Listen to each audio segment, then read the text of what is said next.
5 bulan pilkada serentak, tapi keramaian pemilihan gubernur 2024 sudah dimulai sejak nama Kaisang muncul di masyarakat. Ridwan Kamil memprediksi nama-nama yang fix baru muncul pada Juli mendatang.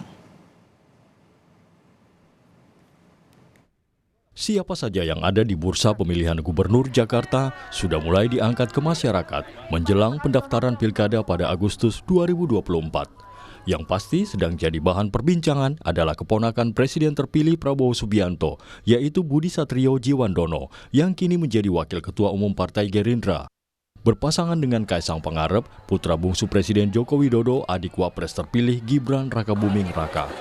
Meski pasangan ini diangkat ke publik oleh Ketua Harian Partai Gerindra Sufmi Dasko Ahmad, Budi segera membantah bakal maju di Pilgub Jakarta. Sudah terjawab kemarin. Sudah terjawab. Kemarin nama Pak? Tapi sudah fix kok. Jadi Gerindra kayak gitu Mas. Gerindra. Partai Gerindra sudah mengantongi nama itu akan diumumkan pada waktunya. Saya menerima perintah dan arahan dari Ketua dan Pembina Pak Prabowo untuk melanjutkan perjuangan di parlemen. Terima kasih teman-teman semua. Jadi memang siap ya kalaupun di Jakarta nanti. Lalu bagaimana dengan Kaisang? Lewat podcastnya di YouTube, Kaisang mengaku ingin maju di Jakarta berpasangan dengan Anies Baswedan. Apalagi, partai yang dipimpinnya Partai Solidaritas Indonesia atau PSI punya 8 kursi di DPRD Jakarta. Posisiku sekarang adalah Ketua Umum Partai. Ketua Umum Partai berarti aku ngurus 38 provinsi. Ya. Berarti kan di seluruh Indonesia. Kalau aku jadi Wali Kota Solo, aku ngurus 5 kecamatan. Nah, 5 kecamatan. 5 kecamatan. Yang dimana itu isinya 600.000 orang. Kan PSI lebih dari itu. Lebih dari itu. Jadi maunya Wali Kota Solo atau Jakarta?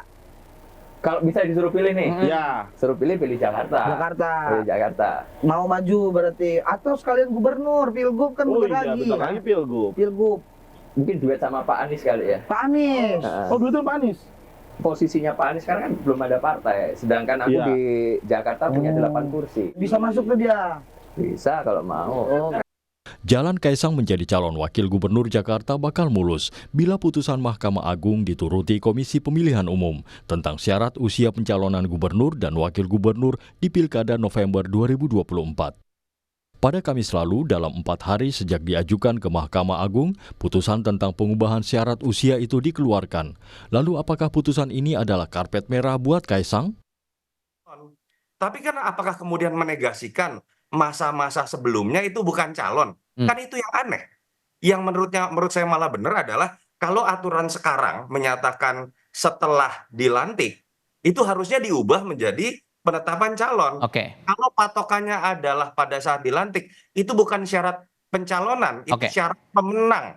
Itu logika akal sehat saja menurut saya. Nih, siapa sih nama-nama yang kemudian muncul dalam 3 bulan itu? Kebetulan Kaisang 25 Desember tahun 94. Kok kebetulan lo ya gitu ya. Kalau ada tuduhan lagi kan banyak nama lain selain Kaisang yang lahir antara 22 September sampai akhir Desember 94. Betul. Tapi kan tidak salah juga orang kemudian melihat ini adalah Kaisang karena tidak direka-reka. Yang memunculkan nama Kaisang dengan Mas Budi Satrio Djiwandono itu adalah petinggi partai juga. Misalnya Bang Dasko, dalam konteks ini petinggi Gerindra.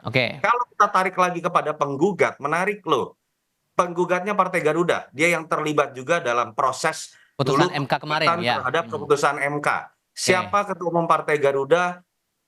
Saudara kandung dari Ahmad Riza Patria, petinggi dari Partai Gerindra. Dan kalau kita orang politik tahulah ngobrol-ngobrol bagaimana kedekatan antara partai itu. Baik, tahan dulu di situ. Tahan dulu di situ, kita akan lanjutkan lagi usai jeda. Sedikit mas.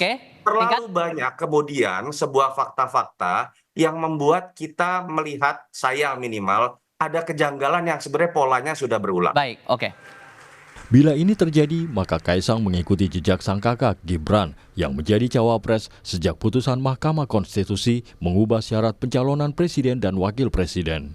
Gibran kini menjadi wapres terpilih. Selain Kaisang yang sudah digadang-gadang di bursa politik, ada Gubernur DKI Jakarta 2017-2022 Anies Baswedan yang merupakan Capres 2024 dari Koalisi Perubahan. Lalu Ridwan Kamil, Gubernur Jawa Barat 2018-2023 yang sekarang adalah politisi Partai Golkar. Dari Golkar, Ridwan Kamil mendapat 2 penugasan yang bisa dipilihnya, yakni maju kembali di Jawa Barat atau bertarung di Jakarta. Kalau Golkar kan surat tugasnya 2 kan, itu masih berlaku, dan dari PP Golkar Pak Erlangga ya saya baik di Jabar maupun DKI diminta untuk menaikkan persentase elektabilitas. Sehingga nanti kalau waktunya tiba di bulan Juli keputusannya udah lebih matang. Kan saya nggak ada baliho kecuali jualan skincare kan. Kalau saya udah naga-naganya Jakarta kan pasti mungkin ya ada spanduk lah apalah deklarasi kan belum. Jadi artinya masih pertimbangan. Tunggu Juli aja lah. Juli ya. Betul kata Ridwan Kamil, suasana ini adalah uji politik bagaimana penerimaan masyarakat terhadap nama-nama yang diangkat ke permukaan untuk bertarung di Jakarta. Karena meski sudah tak lagi menyandang status ibu kota, Jakarta tetap jadi magnet politik dan ekonomi Indonesia. Tim Liputan, Kompas TV.